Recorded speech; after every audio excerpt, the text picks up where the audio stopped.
Hello everyone. So আজি আমাৰ কোৱেশ্চনটো হ'ল যে if 3tan a equal to 4 then prove 1 minus tan square a by 1 plus tan square a equal to cos square a minus sin square a. এই কোৱেশ্চনটো 2017ত 5 মাৰ্কছৰ কাৰণে আহি গৈছে।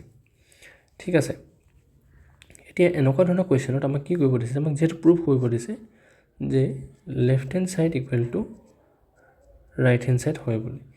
এতিয়া এনেকুৱা ধৰণৰ মই কোৱেশ্চন কৰোঁতে মই কৈছিলোঁ যে ইয়াৰ আগৰ দুটা কোৱেশ্চনত যে আমি সদায় কি কৰোঁ, কমপ্লেক্স পাৰ্ট যোনটো অলপ দেখাত টান পাৰ্ট লাগে সেই পাৰ্টটো আমি ব্ৰেক কৰোঁ, ভাঙিবলৈ চেষ্টা কৰোঁ আৰু লগত ক'লৈ লৈ গুচি যাওঁ, সিম্পল সাইডটোলৈ নিবলৈ চেষ্টা কৰোঁ। ক'লৈ লৈ গুচি যাব চেষ্টা কৰোঁ, সিম্পল সাইডটোলৈ। এই কোৱেশ্চনটোত চোৱা যে এইটো লেফট হ্যান্ড সাইড হয় আৰু এই পাৰ্টটো কি হয় ইয়াত ৰাইট হ্যান্ড সাইড। এতিয়া লেফট হ্যান্ড সাইডক আমি ব্ৰেক কৰিব চেষ্টা কৰোঁ। আগৰ কোৱেশ্চনবিলাকত আমি ক'লৈ গুচি যাওঁ, এইটো যদি টাৰ্ণ পাৰ্ট হয় ইয়াক ব্ৰেক কৰি পিনে ক'লৈ নিব চেষ্টা কৰিম, মই ইয়াত ৰাইট হ্যান্ড সাইডলৈ নিবলৈ চেষ্টা কৰিম। কিন্তু এই কোৱেশ্চনটো আমি এইটো ধৰণৰ একাৰণে কৰিব নোৱাৰোঁ, কাৰণ আমাক কি হিণ্ট দিয়া আছে, 3tan a equal to 4 বুলি দিয়া আছে। চ' এই হিণ্টটো ব্যৱহাৰ কৰিবই লাগিব মই ইয়াত মই এইটো কাম কৰিব নোৱাৰোঁ যে tan square a টোক মই কেনেকৈ লিখিব নোৱাৰিম, sin by cos a divided by নহয় হোল স্কুৱেৰ। এইটো ফৰ্মত যদি মই tan স্কুৱেৰটোক ব্ৰেক কৰোঁ তেনেহ'লে এনচাৰটো নাহিব, কাৰণ এই কুৱেশ্যনটোত মই এই হিণ্টটো ইউজ কৰিবলৈ চেষ্টা কৰিব লাগে। ঠিক আছে, চ' সলিউশ্যন আমাক দিয়া আছে যে 3tan a ইকুৱেল টু 4। চ' ইয়াৰ পৰা কি ওলাই গুচি আহিব, tan a ইকুৱেল টু 4/3। চ' এতিয়া মই কি কৰিব পাৰোঁ, এই যোনটো 4/3 হয় ডাইৰেক্ট ভেলু মই ক'ত পুট কৰিব পাৰিম, tan square a আৰু এই tan square a মই ডাইৰেক্ট 4/3 ভেলুটো বহাব পাৰিম। ইয়াৰ যদি ভেলুটো বহাওঁ তেনেহ'লে ইয়াৰ পৰা এটা এনচাৰ আহিব যোনটো হ'ব লেফট হেণ্ড ছাইডৰ answer.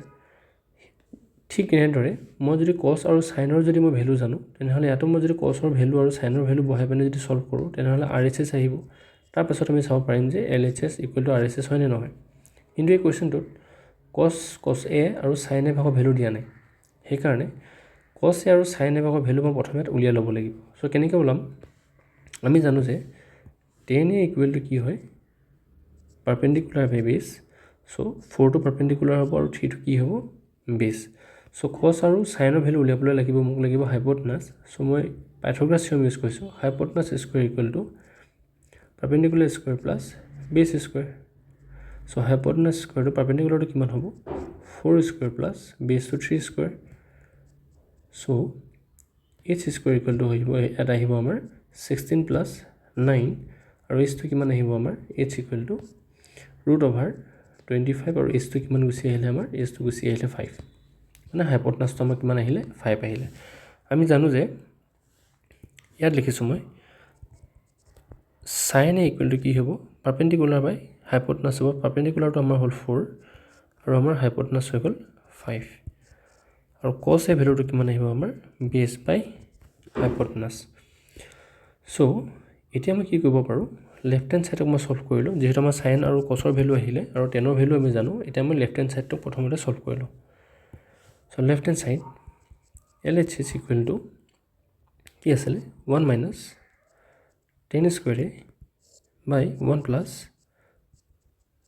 tan square a। So' এতিয়া মই ডাইৰেক্ট ভেলু পুট কৰিম, এতিয়া 1 minus 4/3 whole square by 1 plus 4/3 whole square. ইয়াত মই লিখিছোঁ। চ' ইয়াৰ পৰা কি আহিলে, এতিয়া মই যদি স্কুৱেৰ ৰুটটো মই যদি এতিয়া স্কুৱেৰ কেইটা যদি এপ্লাই কৰোঁ তেনেহ'লে ওপৰত আহিব 16/9 আৰু ইয়াৰ তলত আহিব 1 প্লাছ 16/9। এতিয়া যদি মই LCM লওঁ 9/9 মাইনাছ 16 আহিব আৰু তলত কি আহিব, 9 প্লাছ 16/9। চ' 9 কেঞ্চেল অন গ'ল, ওপৰত কি থাকিলে 9 মাইনাছ 16 কি হৈ যাব আমাৰ, -7 হৈ যাব আৰু তলত 9 প্লাছ 16 কি আহিব আমাৰ, ইয়াত আহি যাব আমাৰ 25। চ' আমাৰ লেফট হেণ্ড ছাইড কিমান আহিলে, -7/25।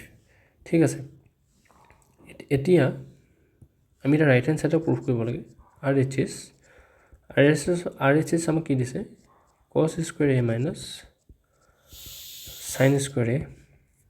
চ' এতিয়া মই কি কৰিব পাৰিম, কছৰ জেগাত ডাইৰেক্ট ভেলু পুট কৰিম, চাইনৰ জেগাত ডাইৰেক্ট ভেলু পুট কৰিম, কি আহিব তেনেহ'লে কছৰ ভেলুটো কিমান আছিল 3/5 whole square minus 4/5 whole square, যাৰ কাৰণে কি আহিব ব্ৰেকেট মই যদি স্কুৱেৰ ৰুট বহাওঁ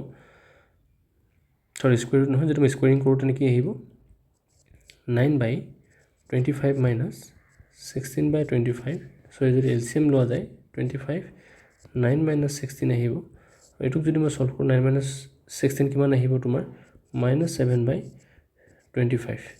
চ' এতিয়া কি দেখা গ'ল যে এতিয়া left hand side equal to right hand side. So' মোৰ কুৱেশ্যনটো কি হৈ গ'ল প্ৰুফ হৈ গ'ল। ঠিক আছে, থেংক ইউ।